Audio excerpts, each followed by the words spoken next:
ఏపీకి ప్రత్యేక హోదా, వైజాగ్ స్టీల్ ప్లాంట్ ప్రైవేటీకరణ అంశాలపై పార్లమెంట్లో గళమెత్తారు వైఎస్ఆర్సీపీ ఎంపీలు.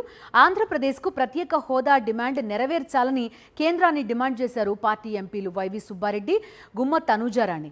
ఎన్డీఏలో కీలక భాగస్వామిగా ఉన్న టీడీపీ స్పెషల్ స్టేటస్ ఇచ్చేలా ప్రభుత్వంపై ఒత్తిడి తేవాలన్నారు.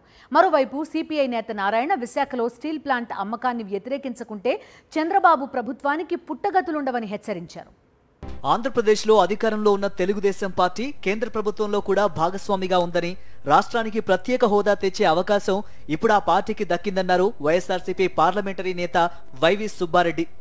రాజ్యసభలో రాష్ట్రపతి ప్రసంగంపై ధన్యవాదాలు తెలిపే తీర్మానంపై చర్చ సందర్భంగా ఏపీకి సంబంధించిన పలు కీలక అంశాల్ని ప్రస్తావించారు ఆయన.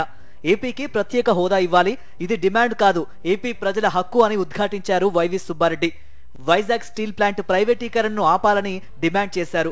విశాఖ ఉక్కు ఫ్యాక్టరీకి తగిన గనులు కేటాయించి లాభాల్లోకి తీసుకురావాలని కోరారు YV Subbareddy. Our honorable former Chief Minister Jagannath Reddy garu met honorable Prime Minister and Home Minister many times, and each time he requested for special category status for Andhra Pradesh, sir.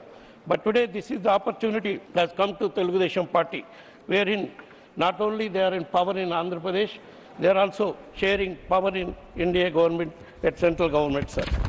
Visakha steel plant ను కేంద్రం అమ్మేస్తూ ఉంటే రాష్ట్ర ప్రభుత్వం ఏం చేస్తుందని CPI జాతీయ కార్యదర్శి నారాయణ ప్రశ్నించారు. బీజేపీ స్టీల్ ప్లాంట్ అమ్మితే టీడీపీ సహకరిస్తుందా అని ఆయన నిలదీశారు. స్టీల్ ప్లాంట్ అమ్మకం ప్రతిపాదన వ్యతిరేకిస్తేనే ప్రభుత్వం నిలబడుతుందని, లేదంటే ప్రభుత్వానికి నూకలు చెల్లినట్టేనన్నారు. కేంద్రంలో బీజేపీ చావు తప్పి బయటపడిందని ఎద్దేవా చేశారు. అపనమ్మకంతోనే చంద్రబాబు, నితీష్ కుమార్ ను బీజేపీ దగ్గరకు చేర్చుకుందని, ఇది ఎన్ని రోజులు ఉంటుందో తెలియదని సెటైర్లు వేశారు నారాయణ. రైల్వే జోను, ప్రత్యేక హోదా, స్టీల్ ప్లాంటు, కడప ఉక్కు ఫ్యాక్టరీ, వెనకబడిన జిల్లాలకి ఉమ్మడి జాబితాలో ఉన్నటువంటి పద్ధతుల్లో 50 కోట్ల రూపాయల గ్రాంటు, ఇవన్నీ రావాల్సిందే, అవి సాధించాల్సిందే. సాధించకుండా పోతే వాళ్ళు ఫెయిల్ అవుతారు. మేము మాత్రం ఆ జెండా అయితే తెలుసు, దానికి ఫైట్ చేస్తూనే ఉంటాం. రాష్ట్రంలో అధికారంలో ఉన్న టీడీపీ ప్రత్యేక హోదా కావాలని ఎందుకు అడగడం లేదని లోక్సభలో ప్రశ్నించారు వైఎస్ఆర్సీపీ ఎంపీ తనూజారాణి.